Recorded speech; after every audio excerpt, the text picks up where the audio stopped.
boa tarde a toda a equipe aqui, desse espaço tão importante que é a nossa rádio, né? Boa tarde a todos os nossos colegas servidores técnico-administrativos em educação e da comunidade em geral. Bom, muitos já estão me perguntando, né, e me mandam mensagem, e muitos já, assim, preocupados com a questão do nosso termo de acordo, principalmente no que diz respeito à questão da política salarial, né, na questão dos reajustes, e também com a questão de uma parte do desenvolvimento que diz respeito aos valores do STEP, né, que é aquela diferença que a gente recebe a cada progressão por mérito e também por progressão por capacitação. Bom, nós tivemos essa reunião que, na verdade, foram dos grupos de trabalho, né? Os grupos de trabalho que estão dentro do termo de acordo de greve, então, um deles, racionalização dos cargos, reposicionamento de aposentados, a questão do RSC, o debate das 30 horas, o debate das profissões regulamentadas, né, que ainda nós não tínhamos feito reunião, o próprio plantão 12 por 60.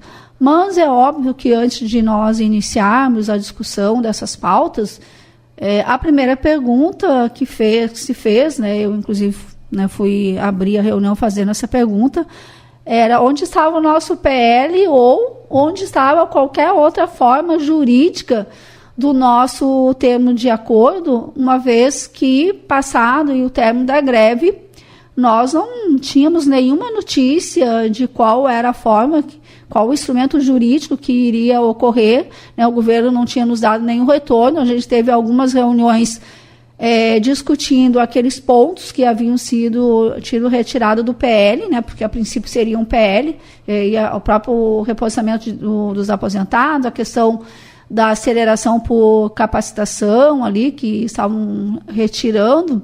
Então, a gente estava em dúvida de como andava, né? Qual o procedimento. Numa lógica de um processo negocial é que teríamos que ter este retorno. Então, a primeira pergunta foi solicitada aos representantes do MGI, inclusive do MEC, em relação ao nosso PL. Bom, então, a resposta que nos deram, de forma bastante categórica, que, a princípio, vai ser o instrumento legal medida provisória, por conta de que o Congresso, e acredito que todo mundo está acompanhando ali, está bastante complicado a vida no Congresso, as pautas trancada, todo o debate aí que está ocorrendo em função das emendas parlamentares, que a princípio o governo havia solicitado para discutir melhor. Então, enfim, tudo isso acabou fazendo com que o parlamento trancasse as pautas, né? Então, toda e qualquer, inclusive hoje a própria notícia que eu tive antes de vir para cá, que até mesmo a sessão importante da aprovação da LOA, essa sessão foi trancada, ou seja, nem ocorreu, assim, nem a lei de orçamentárias anual ainda foi aprovada por conta dessas crises, dessas brigas políticas no parlamento. Então, a medida provisória é o instrumento que nos garante termos parte do nosso acordo aí vencido ou cumprido pelo governo, porque ele não necessita a priori, né, num primeiro momento, de ter essa aprovação. Ele é uma prerrogativa presidencial, né? Então, o presidente, ele assina e ele, então, pode ser consolidado para posterior, então, passar pelo Congresso. Então, onde é que está essa medida provisória, já que agora a gente tem a confirmação que vai ser, num primeiro momento, a medida provisória, porque tem um caráter de urgência, urgentíssima, como eles dizem. Então, está na Casa Civil. Então, eles já tiveram os pareceres das ministras que tratam da questão orçamentária.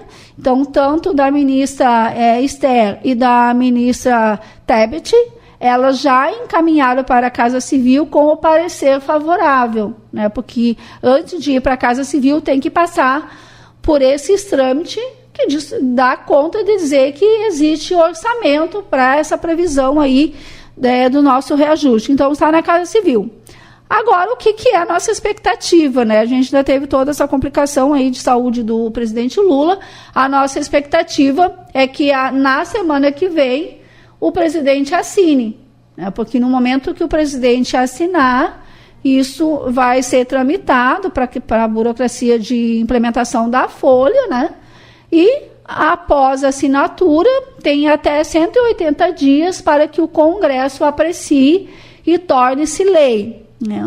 Me perguntaram, bom, Loiva, mas se o Congresso não aprovar agora, vamos dizer que retorne em março, então, enquanto o Congresso não aprovar, essa medida provisória, de forma automática, ela vai sendo autorizada, né, até que definitivamente tem que ser apreciado no Congresso para que ela vire uma lei. E obviamente que é importante que ela se torne uma lei, né, porque é um instrumento jurídico seguro, né, porque uma medida provisória, a depender dos ventos, dos ares, enfim, ela pode não ter mais validade, né? Então, juridicamente, a lei, no momento que ela é promulgada, a gente diz que ela é imexível até que uma nova lei possa ser retomada, ser rediscutida. Então, a nossa expectativa que a semana que vem, inclusive antes de vir aqui, estava escutando a Rádio Gaúcha, e a notícia favorável que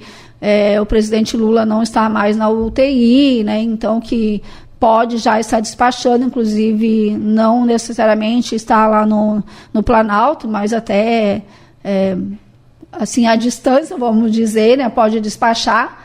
Então, a nossa expectativa de que a semana que vem o presidente possa assinar, né, essa medida provisória e, obviamente, o MGI, os trabalhadores que compõem o quadro financeiro do MGI, fazer o lançamento e que essa folha seja lançada logo, né? São 47 termos de acordo, né? Então não está só no TAG a nossa política salarial e de reestruturação de carreira, então são mais 46, isso significa que tem um prazo aí, né, se esgotando, que a gente torce para que seja efetivado.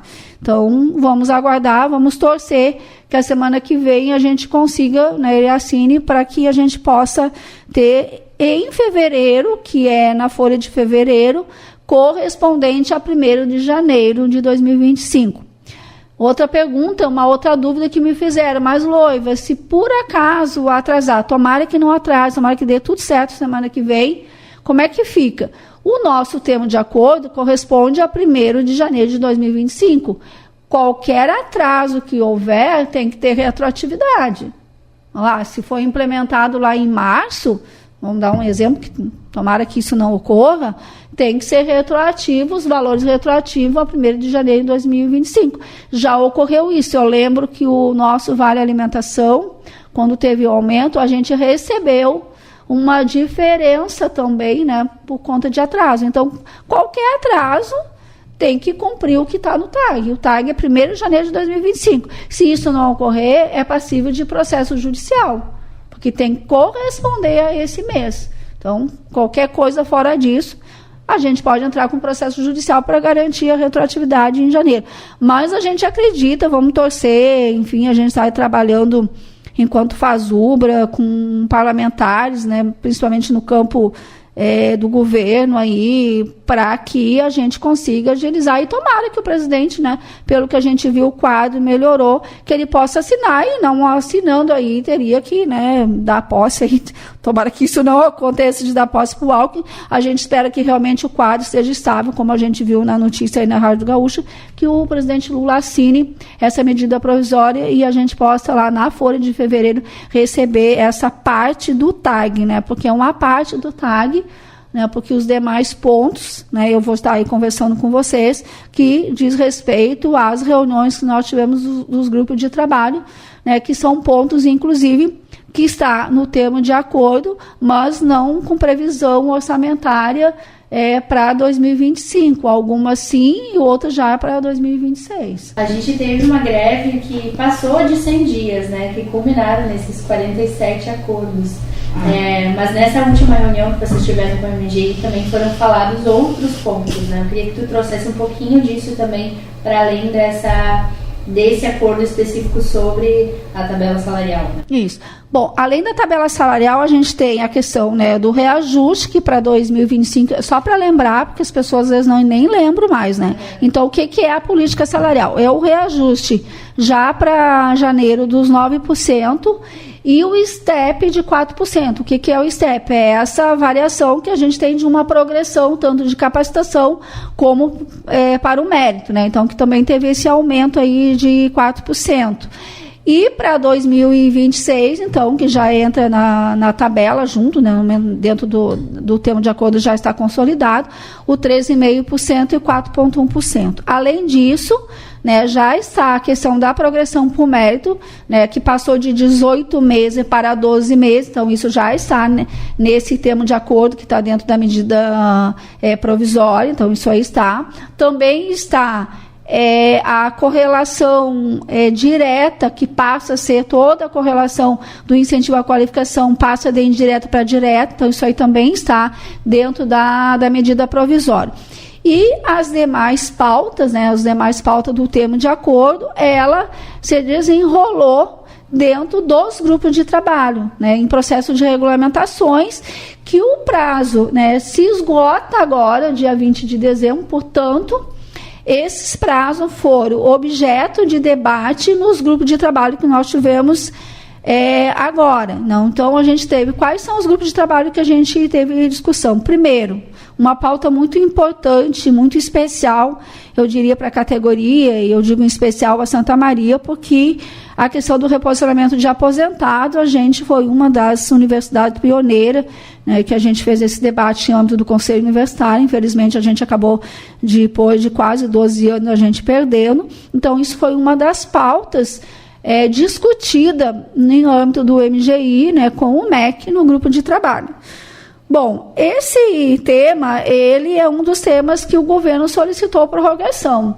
Então, o governo, ele diz que não teve tempo hábil, segundo eles, nem sequer equipe para consolidar, que seria até dia 20 de dezembro, era esse tempo que a gente deu, né, pós término de greve. O governo disse que não teve acordo, não teve tempo de fechar o reposicionamento de aposentados.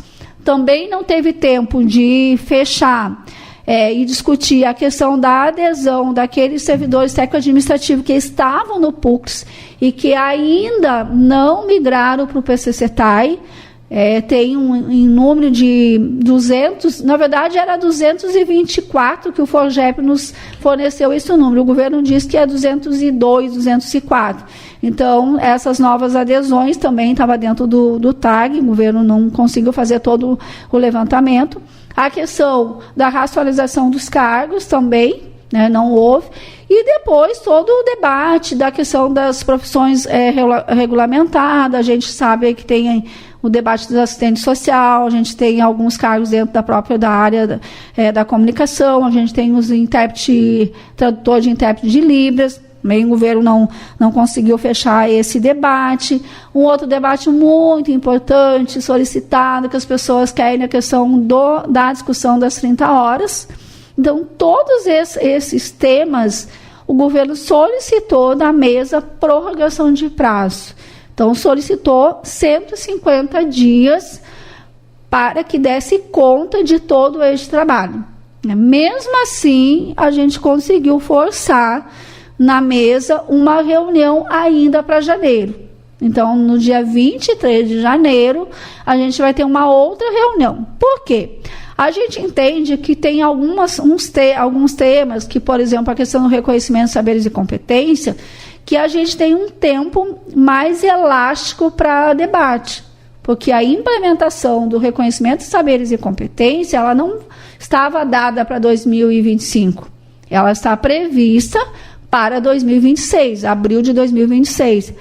Este tema, a gente considera que precisa, sim, de um debate, né, de uma consolidação de proposta, que, inclusive, enquanto federação, a gente ainda não fechou, está discutindo das bases, mas tem temas como, por exemplo, a questão do reposicionamento de aposentados, a adesão dos novos servidores ao PCCETAI, do PUCS e às 30 horas, é um debate que era para 2025. Então, a gente vai estar tentando forçar, dia 23 de janeiro, que o governo, pelo menos, nos dê retorno dos dados que a gente cobrou. Porque, para a gente pensar o reposicionamento dos aposentados e a própria questão dos servidores que não aderiram ao PCCETAI, quem tem esses dados é o governo. Nós até fornecemos alguns dados na mesa anterior do reposicionamento do Rio, de Santa Maria, porque a gente aqui fez o reposicionamento. Então, a gente tinha os dados quantitativos de quantos aposentados e pensionistas foram reposicionados. Agora, os demais dados, é o governo que tem que dar. A gente solicita, nós já solicitamos para a MEC, para a FOGEP, e eles não fornecem esses dados. Então, a gente já havia solicitado esses dados desde a época da negociação da greve. Né? Desde a greve, a gente vem cobrando do governo. Nós precisamos dos dados, né, tanto de quantitativo de reposicionamento de aposentados, como a questão até mesmo da migração, e é vocês que têm nos fornecer. Então, o governo primeiro alega que é um MEC que teria que dar, depois alega que é o MGI. A gente falou, olha, vocês dois aí na mesa se entendam quem é que tem a prerrogativa e nós precisamos dos dados.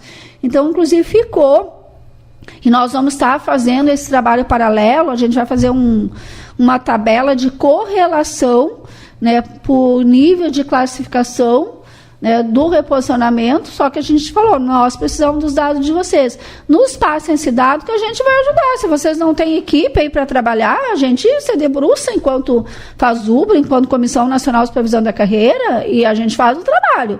Mas sem ter o quantitativo, não tem como a gente fazer essa tabela. Então, a gente ficou de eles nos estarem enviando e a gente vai fazer uma tabela de correlação para ver onde é que se encontra, né, a situação desses trabalhadores para a questão do reposicionamento dos aposentados, da mesma forma dessa adesão ali. Então, o governo ele iniciou com uma fala que juridicamente, aliás, começou com uma fala muito ruim, que seria impossível do ponto de vista orçamentário e técnico. Nós rebatemos que é possível do ponto de vista orçamentário, porque se a gente for perceber hoje, com certeza, infelizmente, muitos trabalhadores já até faleceram. Então, portanto, esse quantitativo, ele deve até cair. Né? E tem muitos que não têm institutores de pensão. Então, não ficou, né, o pensionista lá para receber. Então, esse dado ele pode ser bem menor.